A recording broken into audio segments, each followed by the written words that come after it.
हाँ, तो विद्यार्थियों,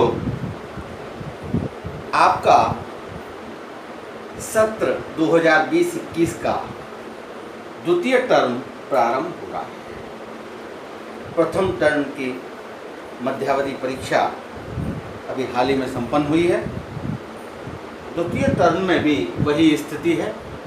घर पर रहें, सुरक्षित रहें, मास्क का प्रयोग करें, हैंड सैनिटाइजर का समय समय पर प्रयोग करते रहें। पता नहीं इस विश्वव्यापी समस्या का कब समाधान होगा, कब हम कक्षा में आमने सामने आकर के अध्ययन अध्यापन कर पाएंगे, ये कह पाना अभी निश्चित नहीं है। अभी हम इस विषय पर कुछ भी निश्चित रूप से नहीं कह सकते। और ऑनलाइन शिक्षण के अंतर्गत हम अपने पाठ्यक्रम को आगे बढ़ाते हैं, तो आपकी जो पाठ्य पुस्तक सहायक पुस्तकालय कृतिका भाग 1 का पाठ 3 रीढ़ की हड्डी, ये जगदीश चंद्र माथुर द्वारा लिखी हुई एकांकी है। एकांकी एक नाटक का स्वरूप होता है। एकांकी जो होती है वो एक नाटक का स्वरूप होता है। इसमें पात्र होते हैं और पात्रों के हिसाब से उनके संवाद होते हैं। संवाद लेखन आपके कोर्स में हमारी जो भी कहानियां होती हैं, जो भी उपन्यास होते हैं, उनको संवाद शैली में लिख करके ही आपके मनोरंजन के लिए फिल्मों का निर्माण होता है, सीरियल का निर्माण होता है। तो किसी एक कहानी, किसी एक थीम को लेकर के संवाद शैली में लिखना नाटक। अब नाटक के किसी एक अंक का मंचन करना या उसका लेखन करना एकांकी कहलाता है। हिंदी के सुप्रसिद्ध एकांकीकार जगदीश चंद्र माथुर का जन्म सन 1917 ईस्वी में खुर्जा, उत्तर प्रदेश के खुर्जा में हुआ था। उच्च शिक्षा इलाहाबाद विश्वविद्यालय से प्राप्त करने के बाद आईसीएस अधिकारी बने थे। बचपन से ही नाटकों के प्रति रुझान होने के कारण स्कूल कॉलेज के सांस्कृतिक उत्सवों में नाट्य लेखन अभियान, अभिनय, नाट्य लेखन, अभिनय और निर्देशन करते रहे। आगे चलकर उच्च अधिकारी बनने पर भी नाटक और एकांकी के लेखन के प्रति उनकी प्रतिबद्धता में कमी नहीं आई। सन 1978 में इनका स्वर्गवास हो गया, देहांत हो गया। इन्होंने कोणार्क, कुंवर सिंह, शारदिया, पहला राजा और दशरथ नंदन, इन 5 नाटकों की तथा भोर का तारा, रीढ़ की हड्डी और ओ मेरे सपने 3 एकांकी संग्रहों की रचना की। इनके नाटकों में विविधता है। ऐतिहासिक नाटकों में पहला एकांकी मेरी बांसुरी सरस्वती पत्रिका में प्रकाशित हुआ था। ये इनका एक संचित रीढ़ की हड्डी। सांकेतिक रीढ़ की हड्डी हर शरीर में होती है। हमारे शरीर का महत्वपूर्ण अंग है रीढ़ की हड्डी, जिसके आधार पर हम सीधे खड़े हो सकते हैं। हम अपना सिर ऊंचा करके, गर्दन ऊंचा करके हम खड़े हो सकते हैं, बैठ सकते हैं। अगर रीढ़ की हड्डी ना हो तो हम बैठ नहीं सकते, हम खड़े नहीं हो सकते, हम अपना सिर ऊंचा नहीं कर सकते। तो यह रीढ़ की हड्डी जो है वो स्वाभिमान का प्रतीक है, आत्मसम्मान का प्रतीक है। रीढ़ की हड्डी एकांकी सामाजिक रूढ़िवादी मानसिकता पर आधारित है। इसमें समाज में लड़कियों की उपेक्षा को लेकर सशक्त व्यंग हो रहा है। एक समय यह था कि लड़कियों को के लिए सारी पाबंदियां थी। शादी विवाह का जब भी बात आता था तो लड़की वाला बेचारा बड़ा दीनहीन अवस्था में रहता था, डर डर करके अपनी लड़की को शिक्षा दिलाता था। अच्छा परिवार देखने के चक्कर में कई बार झूठ का सहारा भी लेना पड़ता था। ये व्यथा हमारे राम स्वरूप की मध्यवर्गीय परिवार। इस एकांकी के जो प्रमुख पात्र हैं, वो सबसे पहला पात्र है उमा। ये वो लड़की है जिसकी शादी के लिए लड़का इस एकांकी में देखने के लिए आता है। बीए पास चरित्र कन्या है, सुंदर चेहरा है, परंतु आंखों पर चश्मा लगा हुआ है, जो बहुत बड़ा प्रश्नवाचक चिन्ह लगाता है कि चश्मा यानी पढ़ी लिखी लड़की। लड़कों वालों की अपेक्षा होती है कि पढ़ी लिखी लड़की होगी, ज्यादा होशियार होगी, तो तर्क को तर्क करेगी। उनको तो बिल्कुल ऐसी एक बछिया चाहिए जिसको जिस खूंटे से बांध दिया जाए तो दिन को कहे दिन तो रात को कहे रात, जो हम चाहे कह सकते। इसलिए पढ़ी लिखी लड़की की उपेक्षा उस जमाने में की जाती थी, आज तो बराबर की पढ़ी लिखी। दूसरा पात्र है रामस्वरूप। उमा के पिता मध्यम वर्गीय व्यक्ति। क्या कथा होती है, एक लड़की के पिता की क्या स्थिति होती है, ये रामस्वरूप के माध्यम से एकांकीकार ने स्पष्ट किया है। तीसरा पात्र प्रेमा, उमा की माता। चौथा पात्र शंकर, उमा को देखने आया हुआ लड़का। पांचवा पात्र गोपाल प्रसाद, शंकर का पिता, जो कि पेशे से वकील है। वकील होते हुए भी, पढ़ा लिखा होते हुए भी रूढ़िवादिता इन पर प्रभावित रहती है। छठा पात्र इस एकांकी में रतन, जो कि राम स्वरूप का नौकर है।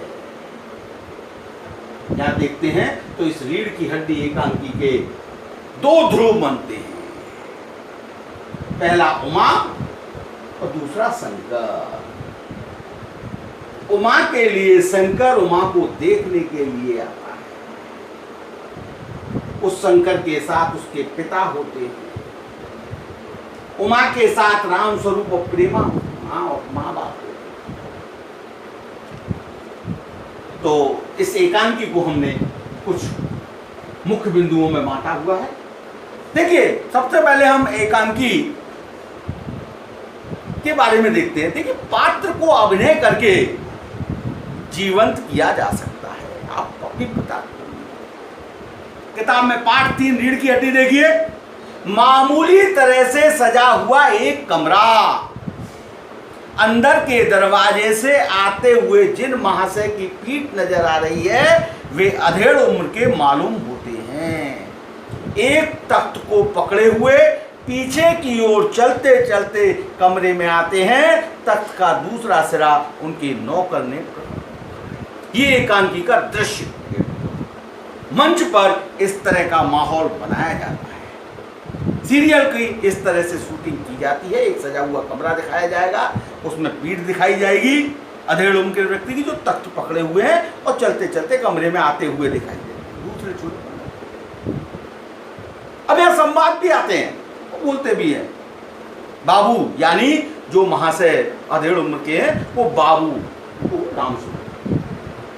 अबे धीरे चल, अब तख्त को उधर मोड़ दो, उधर उधर उधर, बस बस बस बस। ये बाबू नौकर, बिछा दूं साहब? बाबू जरा तेज आवाज। और क्या करेगा? परमात्मा की अक्ल बट रही थी तो तू देर से पहुंचा था क्या? बिछा दूं साहब। और ये पसीना किस लिए बहा है? डायलॉग में प्रभाव दिखाई देना चाहिए। नौकर तख्त बिछाता ही करते हुए तख्त बिछा देता ही। अब बाबू बोलते, हंसता क्यों है बे? हमने भी जवानी में कसरतें की है, कलसों से नहाता था लोटों की तरह। यह तख्त क्या चीज है? इसे सीधा कर। हाँ हाँ, यूं बस बस। और सुन, बाबूजी से दर्दी मांग ला इसके ऊपर बिछाने के लिए। चद्दर भी कल जो धोबी के यहां से आई है वही। नौकर जाता है। बाबू साहब इस बीच में मेज को ठीक करते हैं, एक झाड़न से गुलदस्ते को साफ करते हैं, कुर्सियों पर भी 2-4 हाथ लगाते हैं। सहसा घर की मालकिन प्रेमा आती है। गंदुमी रंग, छोटा कद, चेहरे और आवाज़ से जाहिर होता है कि किसी काम में बहुत व्यस्त है। उनके पीछे पीछे भीगी बिल्ली की तरह नौकर आ जाता है, आ रहा है खाली हाथ। बाबू साहब रामस्वरूप दोनों तरफ देखने लगते हैं। अब प्रेमा किस तरह बोलती है, मैं कहती हूं तुम्हें इस वक्त धोती की क्या जरूरत पड़ गई, एक तो वैसे ही जल्दी जल्दी में। राम, धोती? हाँ, अभी तो बदल कर आए हो और फिर ना जाने किस लिए। रामस्वरूप बोले, लेकिन तुमसे धोती मांगी किसने? प्रेमा, यही तो कह रहा था रतन। क्यों बे रतन, तेरे कान में डांट लगी है? क्यों बे रतन, तेरे कान में डांट लगी है क्या? मैंने कहा था धोबी के यहां से जो चद्दर आई है उसे मांग ला। अब तेरे लिए दूसरा दिमाग कहां से लाऊं, उल्लू कहीं का। प्रेमा, अच्छा जा पूजा वाली कोठरी से लकड़ी के बक्स के ऊपर से धुले हुए कपड़े रखे हैं ना, उन्हीं में से एक चद्दर उठा ला। और दरी? प्रेमा, दरी तो यहीं रखी है कोने में, वह पड़ी तो है। रामस्वरूप दरी उठाते, और बीबी जी के कमरे में से हारमोनियम उठा ला और सितार भी, जल्दी जा। रतन जाता है, पति पत्नी दरी बिछाते हैं। ये एक पार्ट इस एकांकी के संवाद का हो गया। इसके माध्यम से आपको संवाद का लहजा पता लग गया होगा। इस तरह आपको इस पाठ की रीडिंग करनी है। रीडिंग करते हुए इस पाठ को समझना है। इसके बाद हम पाठ का स्वाद जो है, पूरे पाठ का सारांश निम्न के बिंदुओं के आधार पर समझने का प्रयास करते हैं। सबसे पहले रामस्वरूप द्वारा स्वागत की तैयारी। उमा को देखने लड़के वाले आने वाले हैं। रामस्वरूप अपने नौकर रतन के साथ मिलकर स्वागत की तैयारी करते हैं। जो पाठ आपने देखा सुना अभी आपने, वे तख्त पर दरी तथा चादर बिछाते हैं। इस काम में नौकर की गलती पर उसे डांटते भी हैं। दूसरा बिंदु आता है उमा को लेकर चिंता। पति पत्नियों के बीच चिंता, माँ बाप के बीच। प्रेमा रामस्वरूप से कहती है कि उमा मुंह फुलाए बैठी है, तुम्ही ने तो उसे पढ़ा लिखा कर सिर चढ़ा रखा है। वो भी नहीं चाहती थी कि लड़की को ज्यादा पढ़ाया। वह ना तो पाउडर लगाने को तैयार है और ना शादी के लिए उत्साहित है। वह एंट्रेंस पास कर लेती तो इतना ही काफी था। एंट्रेंस माने 10वीं कक्षा की। रामस्वरूप प्रेमा से कहते हैं, गोपाल प्रसाद को हरगिज पता नहीं चलना चाहिए कि उमा बीए पास है। उसे मैट्रिक पास बताना। लड़के वाले दकियानूसी विचारों वाले हैं, उन्हें अधिक पढ़ी लिखी लड़की नहीं चाहिए। गोपाल प्रसाद पेशे से वकील हैं तथा सभा सोसाइटियों में अच्छी इज्जत रखते हैं। उनका लड़का बीएससी कर मेडिकल कॉलेज में पढ़ रहा है, परंतु वह भी अधिक पढ़ी लिखी बहू नहीं चाहता। रामस्वरूप पत्नी से कहते हैं कि तुम उमा को ठीक समझा बुझाकर यहां पर भेज देना। ये दोनों की चिंता है। बीए है परंतु बीए नहीं बताना है, कम पढ़ी लिखी लड़की चाहिए। हालांकि एमबीबीएस कर रहा है लड़का, बाप वकील है, फिर भी दकियानूसी विचारधारा है कि कम पढ़े। गोपाल प्रसाद और शंकर का आगमन होता है। नौकर जल्दी से हारमोनियम को ठीक जगह पर रखकर मक्खन लेने चला जाता है। इसे कांति में मक्खन। गोपाल प्रसाद अपने बेटे शंकर के साथ आते हैं। रामस्वरूप विनम्रता पूर्वक उनका स्वागत करते हैं और उन्हें बैठाते हैं। लड़के शंकर की रीढ़ कुछ झुकी हुई है, झुक करके बैठता है। कुशल क्षेम के बाद रामस्वरूप शंकर से उसकी पढ़ाई के बारे में पूछते हैं। फिर इधर उधर की काफी बातें होती हैं। गोपाल प्रसाद कहते हैं कि लड़कियों को अधिक पढ़ा लिखा नहीं होना चाहिए। लड़कियां घर चलाने एवं काम करने के लिए होती है, उनका अधिक पढ़ना लिखना अच्छा नहीं रहता। राम स्वरूप गोपाल प्रसाद की बातों का समर्थन करते हैं तो शंकर ही करता है। ये विचार किसके हैं? ये गोपाल प्रसाद के विचार, जो पेशे से वकील हैं। राम स्वरूप मजबूरी में उसका समर्थन करते हैं। अपनी बिटिया को पढ़ाते तो बीए है, परंतु वहां उसकी शादी को लेकर के वो मजबूर है, इसलिए उनका समर्थन करते हैं। लड़का भी ही करता है, जबकि वो MBBS कर रहा होता है। अब उमा का कमरे में आगमन होता है। जिस लड़की को लड़का देखने आया है वो लड़की उमा कमरे में आती है। उमा तस्तरी में पान रखकर उस कमरे में आती है। परंपरागत रूप से उसके कपड़े सादे हैं और आंखों पर चश्मा है। गोपाल प्रसाद उमा की चाल और चेहरा देखते हैं, परंतु उसका चश्मा देखते ही वे चौंक पड़ते हैं। उन्हें उमा की शिक्षा पर संदेह होता है, तो वे दोबारा उसकी शिक्षा के विषय में जानना चाहते हैं। राम स्वरूप बहाना बनाते हैं कि पिछले महीने उसकी आंखें दुखनी आ गई थी, इसलिए कुछ दिनों के लिए चश्मा लगाना पड़ रहा है। गोपाल प्रसाद की फिर भी जिज्ञासा, चश्मे को देख के जिज्ञासा बढ़ गई। गोपाल प्रसाद की जिज्ञासा, क्या जिज्ञासा? गोपाल प्रसाद उमा से पूछते हैं, क्या उसे पेंटिंग आती है? राम स्वरूप कहते हैं कि कमरे में टंगी सारी तस्वीरें उसी ने बनाई है। फिर सिलाई के बारे में पूछताछ होती है और कुछ इनाम पुरस्कार जीतने के बारे में जिज्ञासा की जाती है।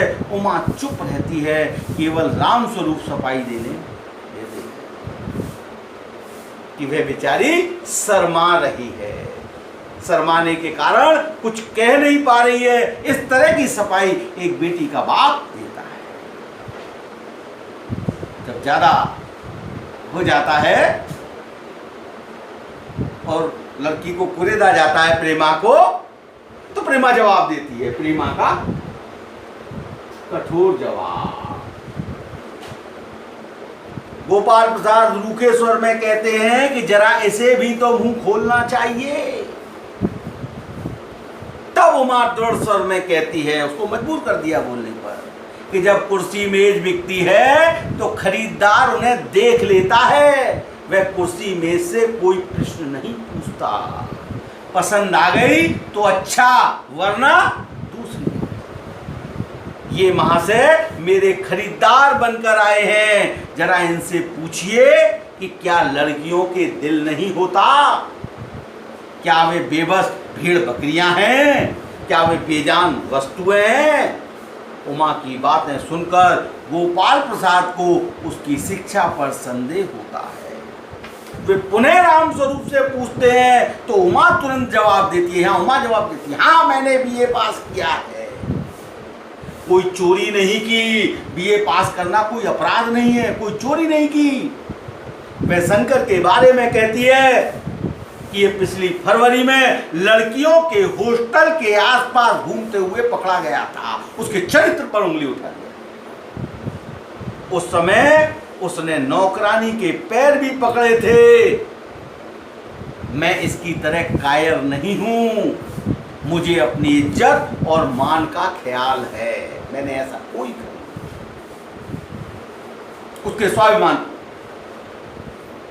उसके चरित्र पर लगाया, अर्थात यहां कह दिया कि वो सिर उठाने लायक नहीं है, इसका आत्मसम्मान नहीं है। वो लड़कियों के हॉस्टल के आसपास घूम रहा था, मारा था, पीटा था लोग बागों ने, नौकरानियों के पेड़ पकड़ करके ये अपनी इज्जत बचा करके भागा था, मुंह छुपा करके ये भागा था। यानी मुंह छुपाना, रीढ़ की हड्डी ना होना, मुंह छुपाना, शर्मिंदा होना। इस तरह से ये रीढ़ की हड्डी एकांकी का सार यहां निकल करके आता है कि मुझे अपनी, मेरे रीढ़ की हड्डी है, मेरी प्रतिष्ठा है, मेरी इज्जत है, मेरा मान है, मेरा सम्मान है, मेरा स्वाभिमान है। इसका क्या स्वाभिमान है? ये तो हो सकता है। प्रश्न कर देती है रीढ़ की हड्डी भी है या नहीं। अगले बिंदु में गोपाल प्रसाद क्रोधित होकर राम स्वरूप से कहते हैं कि ये सरासर धोखा है, आपकी लड़की बीए पास, मुझे बताया मैट्रिक पास, झूठ का भी कुछ ठिकाना है। वे अपने लड़के के साथ जाने लगते हैं। तो माँ आखिरी चोट करती हुई कहते जाइए घर जाकर जरा ये पता लगाइए कि आपके लाडले बेटे की रीढ़ की हड्डी भी है या नहीं, यानी उसका स्वाभिमान है भी या नहीं, यानी उनकी प्रतिष्ठा इज्जत है भी या नहीं। इस तरह जगह जगह मुंह मारता फिरता है ऐसा चरित्रहीन व्यक्ति, इस बारे में आप पता करने की कोशिश कीजिए, तब दूसरे की लड़की पर आप। गोपाल प्रसाद अपमानित होकर चले जाते हैं। राम स्वरूप धम से सोफे पर बैठ जाते हैं। प्रेमा आकर कहती है कि उमा रो रही है।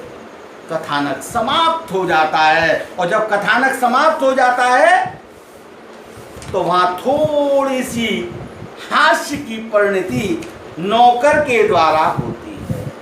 रतन अंत में आता है, कहता है बाबूजी मक्खन। सब रतन की तरफ देखते हैं, एकांकी का पर्दा। ये पूरी एकांकी का सार था, मुख्य बिंदु थे। एकांकी का अध्ययन करें, अध्ययन करने के बाद इसके संबंधित प्रश्नोत्तर करने का प्रयास करें। अब हम कुछ पात्रों के बारे में जानकारी लेंगे। इस एकांकी में जो कुछ पात्र हैं, मुख्य जो पात्र हैं, उनके चरित्र के बारे में थोड़ा सा जानने का हम प्रयास करेंगे। इसके मूल पात्र दो हैं, एक उमा और दूसरा शंकर। एक तो है उमा और दूसरा कौन है? शंकर। अब देखिए दोनों पात्रों के बारे में हम देखते हैं। शंकर सबसे पहला पात्र लेते हैं, सॉरी उमा। उमा, उमा की क्या विशेषता है भाई? उमा की क्या विशेषता है? सर्वगुण संपन्न है, सर्वगुण संपन्न, बीए है, पढ़ी लिखी है, घर के सारे काज जानती है, सारी पेंटिंग उसके द्वारा बनाई गई है, सिलाई कढ़ाई उसके द्वारा की गई है, सर्वगुण संपन्न। ठीक, स्वभाव सरल है, सरल स्वभाव की है,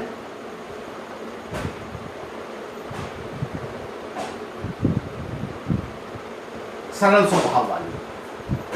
कैसे कहोगे भाई?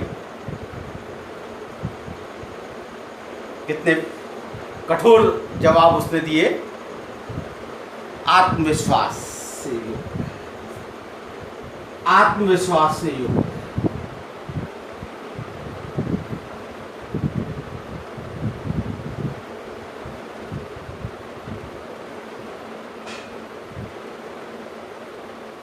पूरी तरह से उसमें आत्मविश्वास, कॉन्फिडेंस बढ़ा, प्रगतिशील विचारों वाली है, प्रगतिशील है वो।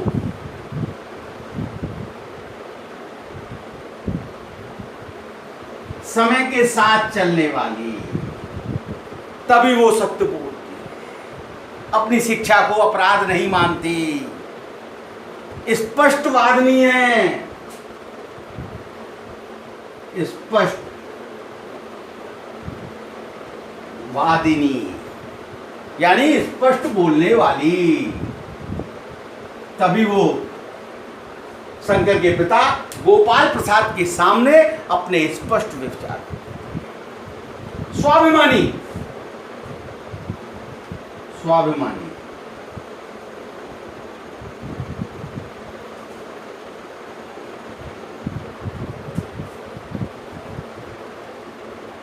स्वाभिमानी,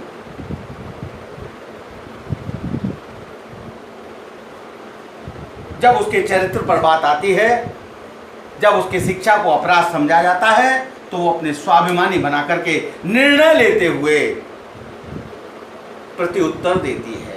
शंकर के पिता गोपाल प्रसाद को प्रत्युत्तर देती है। ये इसके चरित्र की विशेषता है। उमा के चरित्र की विशेषताएं क्या है? सर्वगुण संपन्न है, सरल स्वभाव की है, आत्मविश्वास से युक्त है, प्रगतिशील है, स्पष्टवादिनी है और स्वाभिमानी है। इसके विपरीत शंकर, दूसरा पात्र आता है शंकर। इसका चरित्र कैसा है भाई? इस पात्र में, इस एकांकी में शंकर कैसा है? व्यक्तित्वहीन,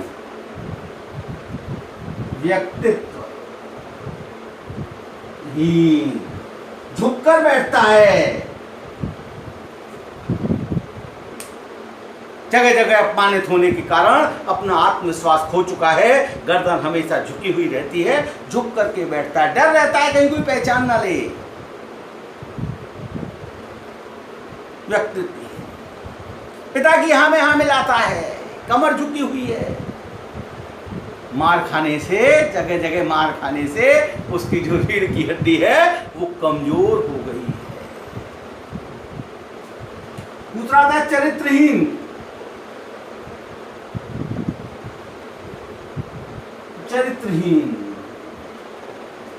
चरित्र नहीं है, लड़कियों के हॉस्टल के आसपास चक्कर काटता है, पकड़ा जाता है, उसको मारा पीटा जाता, पिटा है, नौकरानियों से पैर छू करके बच करके अपमानित होकर के उसको आना पड़ता है। ऐसा चरित्र का व्यक्ति है। आत्मविश्वास रहित,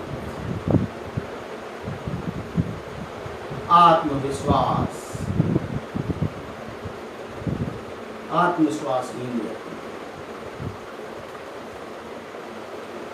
आत्मविश्वास से रहित है, दब्बू किस्म का, दब्बू स्वभाव का है, पढ़ा लिखा होकर के भी पढ़ी लिखी लड़की को महत्व नहीं देता। ये इसके चरित्र की विशेषता है। इसी कारण वो उपहास करता है, पिता से हमेशा दबा रहता है। ये दो। इसके बाद में एक नारी पात्र और है प्रेमा। प्रेमा, अब प्रेमा का क्या चरित्र है भाई?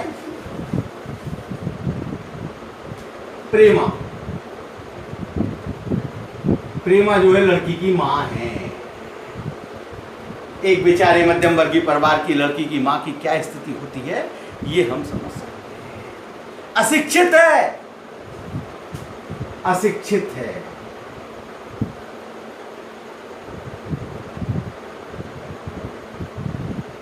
लड़की को पढ़ाने के पक्ष में नहीं रहती है, लड़कियों को पढ़ाने के कुशल गृहिणी है, घर को संभाल रही है,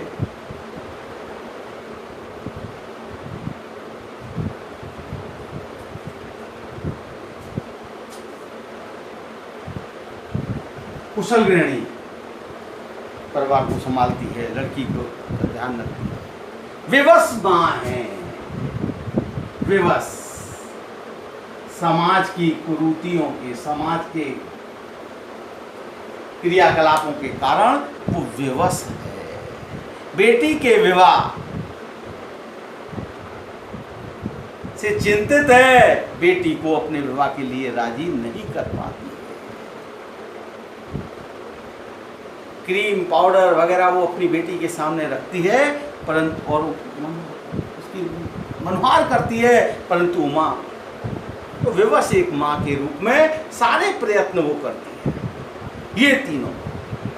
इसके बाद में प्रमुख पात्र आते हैं आपके राम स्वरूप। एक पात्र है राम स्वरूप और शंकर। अब यहां राम स्वरूप और तुम्हारे साथ गोपाल प्रसाद के बारे में। राम स्वरूप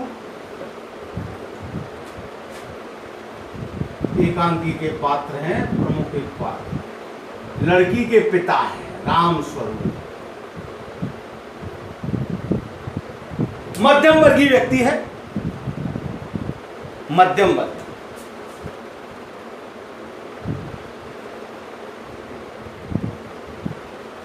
मध्यम वर्गीय है,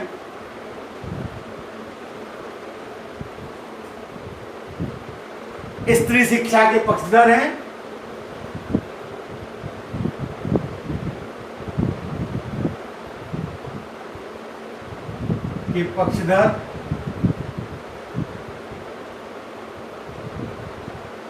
सामाजिक कुरीतियों के कारण विवश हैं।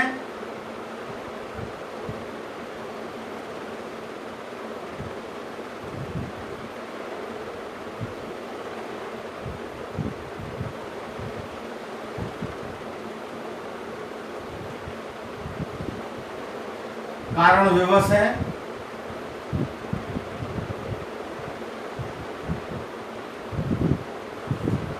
झूठ बोलते हैं, चिंतित रहते हैं, लड़की के विवाह के लिए चिंतित रहते हैं, सामान्य मेहनती है, प्रगतिशील विचारों वाले हैं,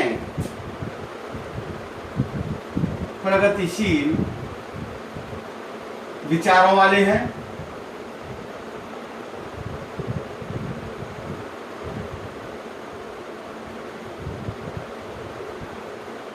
अगला पात्र आता है गोपाल प्रसाद।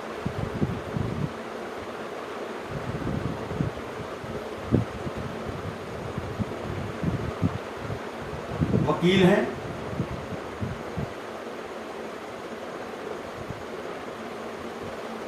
वकील हैं,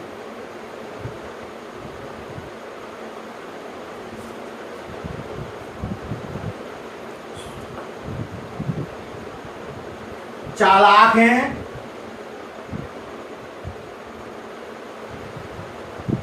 स्वार्थी हैं,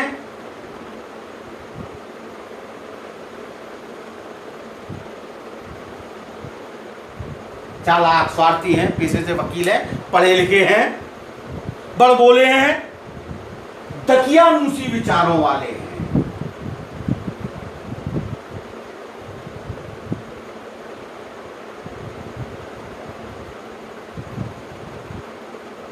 दकियानूसी विचारों वाले, पढ़ी लिखी बहू नहीं चाहिए इनको,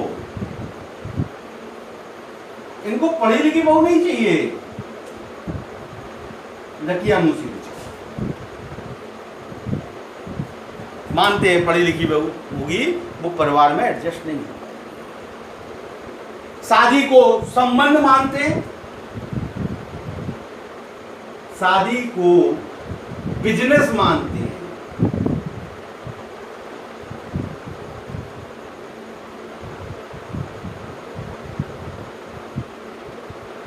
बिजनेस मानने वाले व्यक्ति हैं, लेन देन करते हैं, पक्षपाती हैं।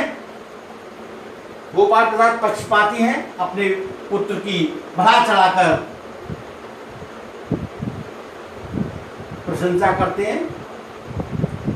स्त्री शिक्षा के विरोधी हैं, स्त्री शिक्षा के विरोधी हैं।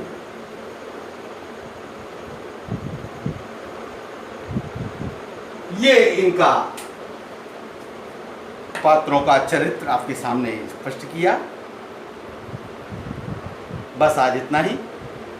आपका दिन शुभ और मंगलमय हो। धन्यवाद।